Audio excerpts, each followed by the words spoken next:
Hi friends, welcome back to രുചിരസം.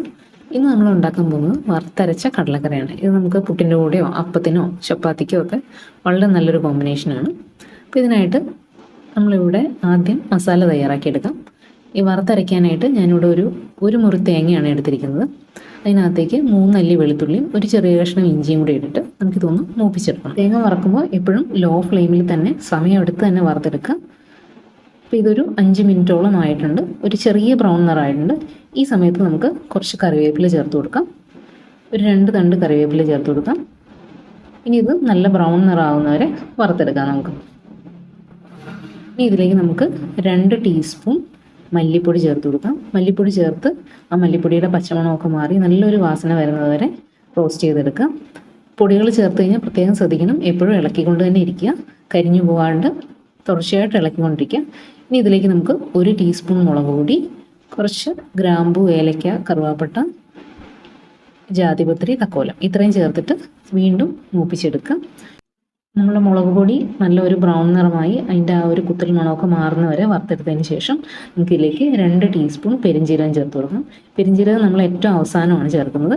പെരിഞ്ജീരകം ചേർത്ത് just ഒന്ന് മിക്സ് ചെയ്തതിന് ശേഷം നമുക്ക് സ്റ്റൗ ഓഫ് ചെയ്യാം. സ്റ്റൗ ഓഫ് ചെയ്തതിന് ശേഷം ഇതിലേക്കൊരു 1/4 ടീസ്പൂൺ മഞ്ഞൾപ്പൊടിയും കൂടി ചേർത്ത് കൊടുക്കാം. ഇനി ഇതിലേക്കൊരു 1 ടീസ്പൂൺ കുരുമുളകും കൂടി ചേർത്തിട്ട് നന്നായിട്ടൊന്ന് മിക്സ് ചെയ്തെടുക്കുക. അപ്പോൾ ഇത് ഓഫ് ചെയ്ത് കഴിഞ്ഞാലും കുറച്ച് നേരം ഒന്ന് ഇളക്കി കൊടുക്കുക, കാരണം പാത്രത്തിൻ്റെ ചൂട് കൊണ്ട് ചിലപ്പോൾ വീണ്ടും കരിയാൻ ചാൻസ് ഉണ്ട്. ഇനി ഇത് നല്ലോണം തണുത്തതിന് ശേഷം നമുക്കിത് പൊടിച്ചെടുക്കണം. നമുക്കൊരു ചീനച്ചട്ടിയിൽ 2 ടീസ്പൂൺ വെളിച്ചെണ്ണ ഒഴിച്ചു കൊടുത്ത് അതിലേക്ക് 1 ടീസ്പൂൺ കടുക് ഇട്ട് നല്ലോണം പൊട്ടിച്ചെടുക്കുക. കടുക് പൊട്ടിക്കഴിയുമ്പോൾ അതിലേക്ക് കറിവേപ്പിലയും ഉണക്കമുളകും ചേർത്ത് കൊടുക്കുക.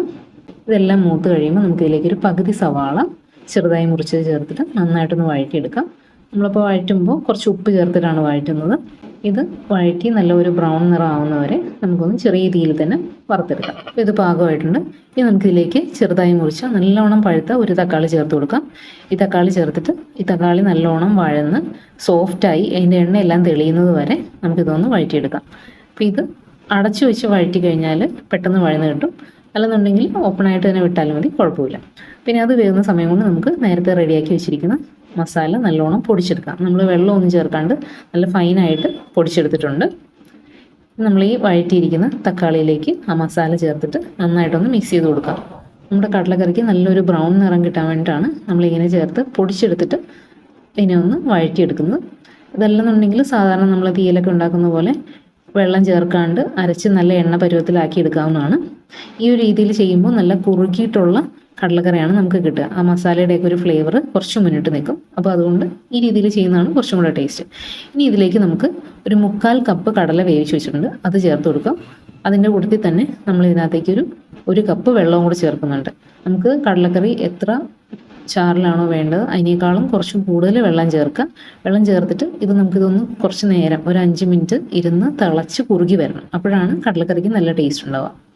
ഇനി നമുക്ക് ഉപ്പ് പാകത്തിനുണ്ടോ എന്ന് നോക്കിയിട്ട് ആവശ്യമുണ്ടെങ്കിൽ കുറച്ച് ഉപ്പും കൂടി ചേർത്ത് കൊടുക്കാം. ഇനി ഇതിനെ നമുക്കൊരു 5 മിനിറ്റ് ലോ ഫ്ലെയിമിൽ അടച്ചു വെച്ച് തിളപ്പിച്ചെടുക്കാം. അപ്പോൾ നമ്മുടെ കടലക്കറി എണ്ണയൊക്കെ തെളിഞ്ഞ് നല്ല പാകത്തിനായിട്ടുണ്ട്.